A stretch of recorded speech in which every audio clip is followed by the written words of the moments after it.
Capítulo 8. La apostasía nacional. Desde la muerte de Jeroboam hasta el momento en que Elías compareció ante Acab, el pueblo de Israel sufrió una constante decadencia espiritual. Gobernada la nación por hombres que no temían a Jehová y que alentaban extrañas formas de culto. La mayor parte de ese pueblo fue olvidando rápidamente su deber de servir al Dios vivo, y adoptó muchas de las prácticas idólatras. Nadab, hijo de Jeroboam, ocupó el trono de Israel tan solo durante algunos meses. Su carrera dedicada al mal quedó repentinamente tronchada por una conspiración encabezada por Baasa, uno de sus generales, para alcanzar el dominio. Mataron a Nadab con toda la parentela que podría haberle sucedido, conforme a la palabra de Jehová que él habló por su siervo Ahías Silonita, por los pecados de Jeroboam que él había cometido, y con los cuales hizo pecar a Israel. Así pereció la casa de Jeroboam. El culto idólatra introducido por él atrajo sobre los culpables ofensores los juicios retributivos del cielo, y sin embargo, los gobernantes que siguieron, Baasa, Ela, Zimri y Omri, durante un plazo de casi 40 años, continuaron en la misma mala conducta fatal. Durante la mayor parte de este tiempo de apostasía en Israel, Asa gobernaba en el reino de Judá. Durante muchos años, hizo Asa lo bueno y lo recto en los ojos de Jehová su Dios, porque quitó los altares del culto ajeno y los altos, quebró las imágenes y taló los bosques, y mandó a Judá que buscasen a Jehová el Dios de sus padres, y pusiesen por obra la ley y sus mandamientos. Quitó asimismo de todas las ciudades de Judá los altos y las imágenes, y estuvo el reino quieto delante de él. La fe de Asa se vio muy probada cuando era etíope con un ejército de 1000 millares, y 300 carros invadió su reino. En esa crisis, Asa no confió en las ciudades fuertes que había construido en Judá, con muros dotados de torres, puertas y barras, ni en los hombres diestros. El rey confiaba en Jehová de los ejércitos, en cuyo nombre Israel había obtenido en tiempos pasados maravillosas liberaciones, mientras disponía a sus fuerzas en orden de batalla. Solicitó la ayuda de Dios. Los ejércitos oponentes se hallaban frente a frente.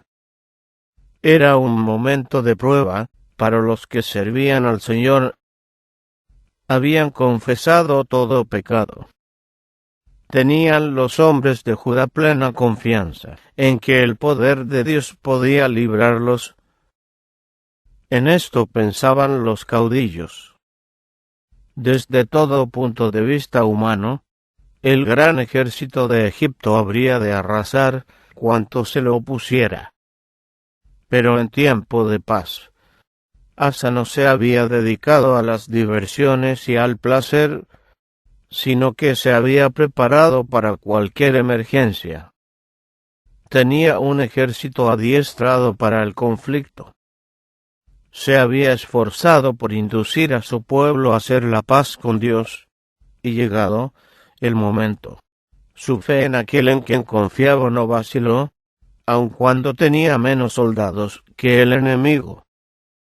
Habiendo buscado al Señor en los días de prosperidad, el rey podía confiar en él en el día de la adversidad.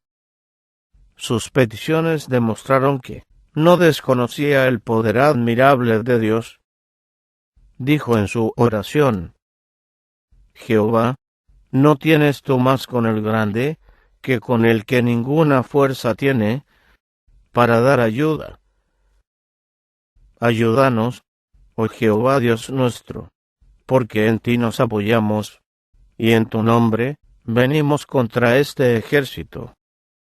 Oh Jehová, tú eres nuestro Dios. No prevalezca contra ti el hombre. La de Asa es una oración que bien puede elevar todo creyente cristiano. Estamos empeñados en una guerra, no contra carne ni sangre, sino contra principados y potestades, y contra malicias espirituales en lo alto. En el conflicto de la vida, debemos hacer frente a los agentes malos que se han desplegado contra la justicia. Nuestra esperanza no se concentra en el hombre, sino en el Dios vivo. Con la plena seguridad de la fe, podemos contar con que Él unirá su omnipotencia a los esfuerzos de los instrumentos humanos, para gloria de su nombre. Revestidos de la armadura de su justicia, podemos obtener la victoria contra todo enemigo. La fe del rey Asa quedó señaladamente recompensada. Y Jehová deshizo los etíopes delante de Asa y delante de Judá. Y huyeron los etíopes y Asa, y el pueblo que con él estaba, los siguió hasta Gerar. Y cayeron los etíopes hasta no quedar en ellos aliento, porque fueron deshechos delante de Jehová y de su ejército. Mientras los victoriosos ejércitos de Judá y Benjamín regresaban a Jerusalén, fue el Espíritu de Dios sobre Azarías hijo de Obed, y salió al encuentro Asa, y díjole: Oídme, Asa, y todo Judá y Benjamín. Jehová es con vosotros, si vosotros fuereis con él, y si le buscaréis, será hallado de vosotros. Mas si le dejaréis, él también os dejará. Esforzaos empero vosotros, y no desfallezcan vuestras manos, que salario hay para vuestra obra. Muy alentado por estas palabras, Asa no tardó en iniciar una segunda reforma en Judá. Quitó las abominaciones de toda la tierra de Judá y de Benjamín, y de las ciudades que él había tomado en el monte de Efraín, y reparó el altar de Jehová, que estaba delante del pórtico de Jehová.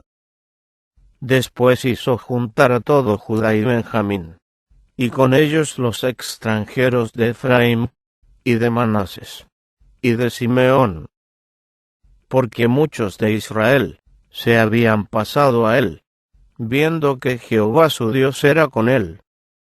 Juntáronse pues en Jerusalén en el mes tercero del año 15 del reinado de Asa.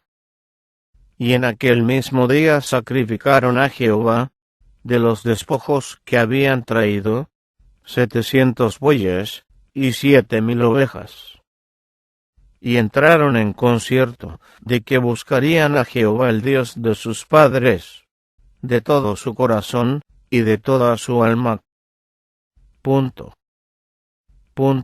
Y fue hallado de ellos, y dióles Jehová reposo de todas partes. Los largos anales de un servicio fiel prestado por Asa quedaron manchados por algunos errores cometidos en ocasiones en que no puso toda su confianza en Dios.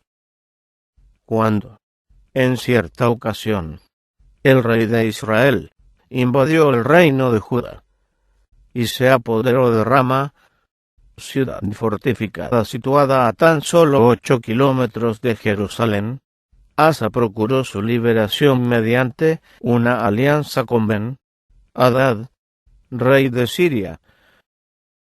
Esta falta de confianza en Dios solo en un momento de necesidad fue reprendida severamente por el profeta Ananí, quien se presentó delante de Asa con este mensaje: por cuanto te has apoyado en el rey de Siria, y no te apoyaste en Jehová tu Dios.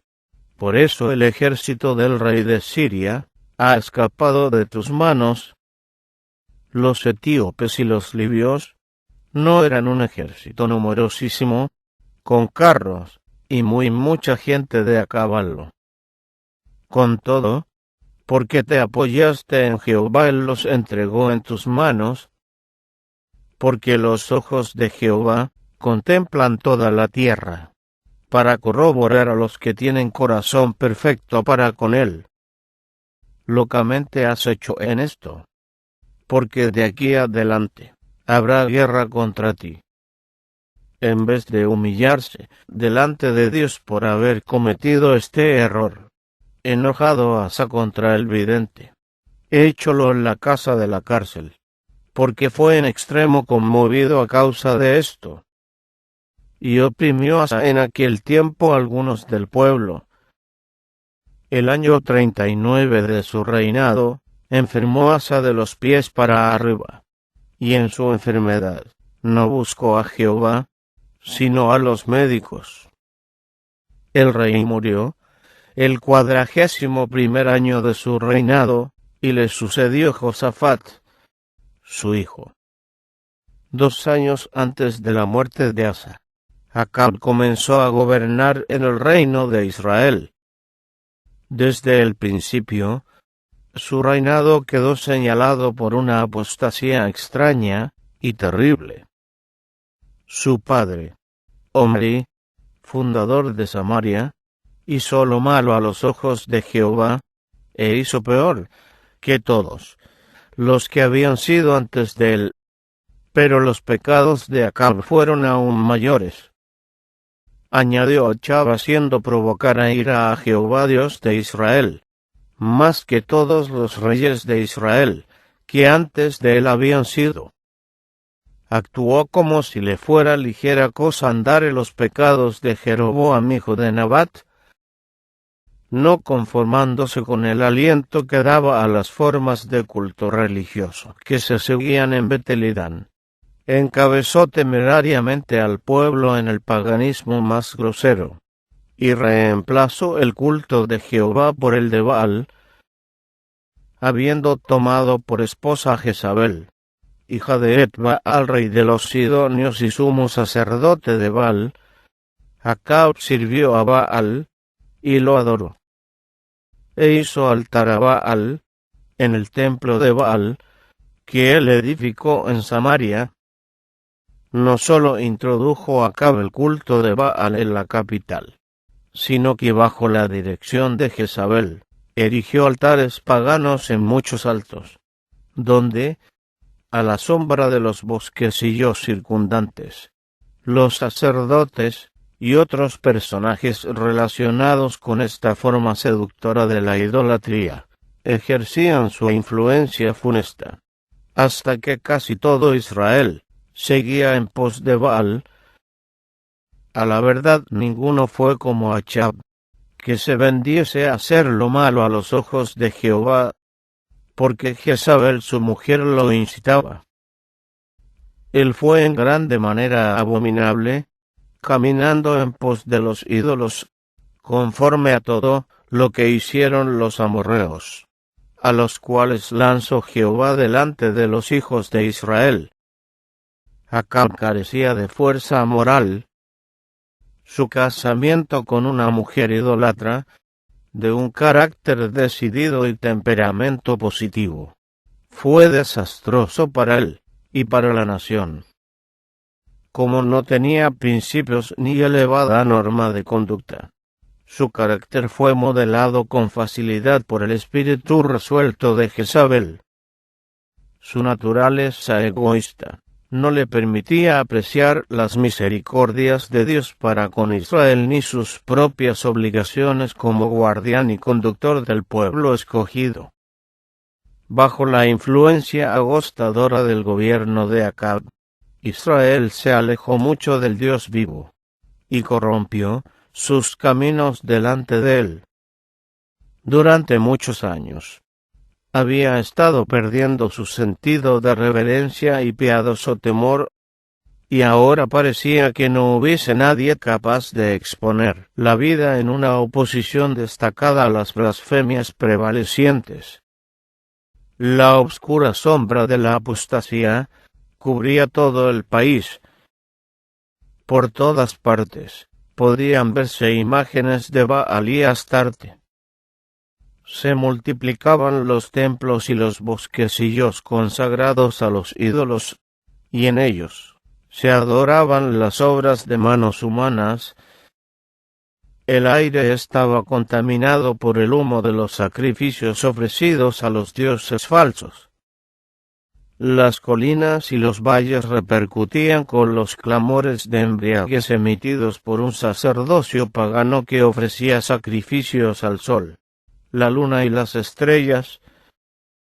Mediante la influencia de Jezabel y sus sacerdotes impíos, se enseñaba al pueblo que los ídolos que se habían levantado eran divinidades que gobernaban por su poder místico los elementos de la tierra, el fuego y el agua, todas las bendiciones del cielo, los arroyos y corrientes de aguas vivas, el suave rocío, las lluvias que refrescaban la tierra y hacían fructificar abundantemente los campos, se atribuían al favor de Baal y Astarte, en vez del dador de todo don perfecto.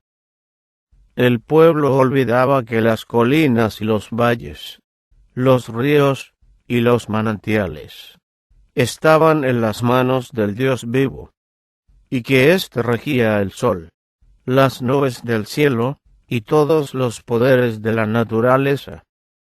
Mediante mensajeros fieles, el Señor mandó repetidas amonestaciones al rey y al pueblo apóstatas. Pero esas palabras de reprensión fueron inútiles. En vano insistieron los mensajeros inspirados en el derecho de Jehová como único Dios de Israel. En vano exaltaron las leyes que les había confiado. Cautivado por la ostentación de lujo y los ritos fascinantes de la idolatría, el pueblo seguía el ejemplo del rey y de su corte, y se entregaba a los placeres intoxicantes y degradantes de un culto sensual. En su ciega locura, prefirió rechazar a Dios y su culto. La luz que le había sido dada con tanta misericordia se había vuelto tinieblas. El oro fino se había empañado. ¡Ay! ¡Cuánto se había alejado la gloria de Israel! Nunca había caído tan bajo en la apostasía el pueblo escogido de Dios. Los profetas de Baal eran 450, además de los 400 profetas de los bosques. Nada que no fuese el poder prodigioso de Dios podía preservar a la nación de una ruina absoluta. Israel se había separado voluntariamente de Jehová. Sin embargo, los anhelos compasivos del Señor seguían manifestándose en favor de aquellos que habían sido inducidos a pecar, y estaba Él por mandarles uno de los más poderosos de sus profetas, uno por medio de quien muchos iban a ser reconquistados e inducidos a renovar su fidelidad al Dios de sus padres.